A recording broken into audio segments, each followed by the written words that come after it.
क्षण के ऊपर है। कोई कुछ कहता है, कोई कुछ कहता है। आप बताइए ये धरती किसके ऊपर टिकी है? तो व्यास जी महाराज बोले, देखो भैया, ये धरती माता को जो रोके हुए हैं वो 7 लोग हैं। अर्थात धरती को रोकने के लिए भगवान ने, परमात्मा ने 7 खम्भे बनाए और 7 खम्भों के ऊपर ये पृथ्वी टिकी हुई है।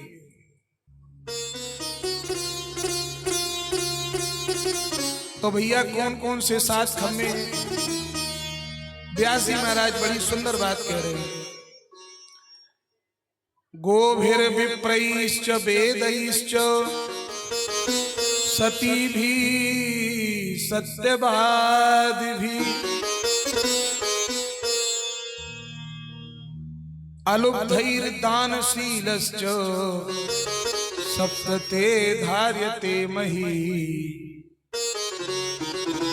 7 खम्भों के ऊपर धरती माता टिकी हुई है, जिनमें से पहला खम्भा है गौ माता। ये पहला खम्भा है धरती को जो रोके हुए है, गौ।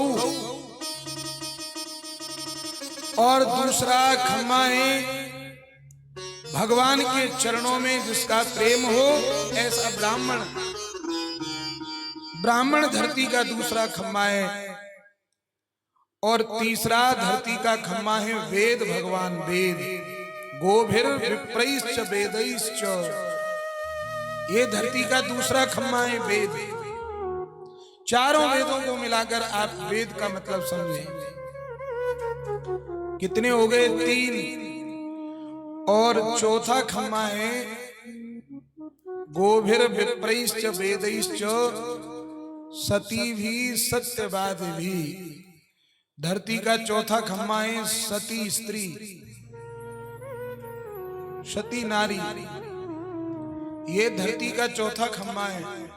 और 5वां खम्भा बोले ऐसा पुरुष जो किसी भी अवस्था में असत्य ना बोलता हो।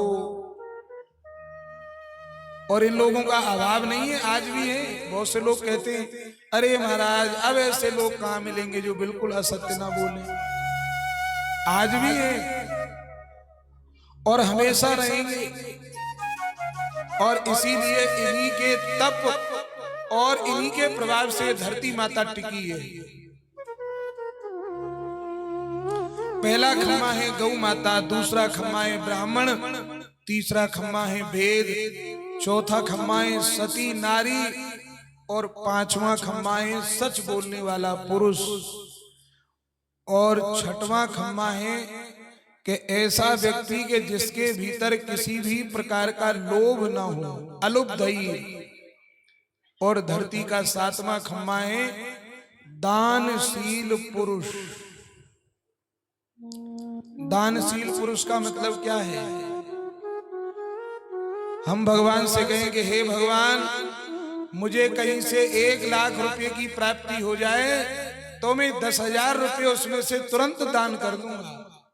वो दान नहीं है, वो दानशीलता नहीं है। दानशीलता उसे कहते हैं केवल 1 रोटी हमारे पास में हो और यदि कोई भूखा व्यक्ति हमारे दरवाजे पर आ जाए तो 1 रोटी में से आधी तोड़कर उसे दे दो, इसका नाम है दान। ये बहुत बड़ा पुण्य है। दान में किसी भी प्रकार की संख्या का कोई मोल नहीं है, आपने कितना बड़ा दान किया है। लेकिन दान करते समय हमारी भावनाएं कैसी हैं, दान करते समय हमारी वृत्ति कैसी है, वही सच्चा दानी है।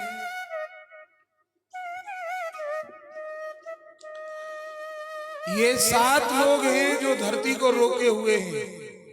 गोभिर विप्रैश्च वेदैश्च सतीभिः सत्यवादिभिः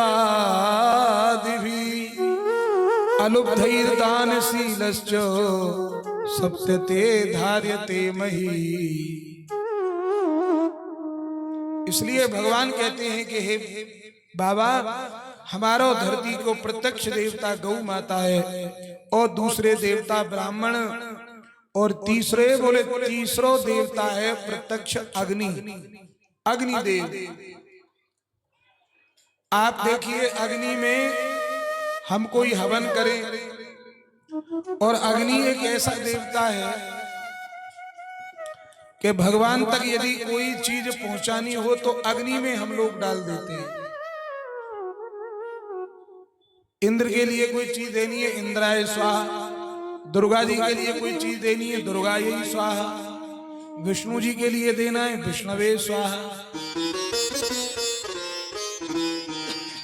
तो जितने देवताओं की आहुति आप अग्नि में दोगे, अग्नि का काम है वो आपके द्वारा दी हुई आहुति सब देवताओं में बांट देने का, यही अग्निदेव का काम है।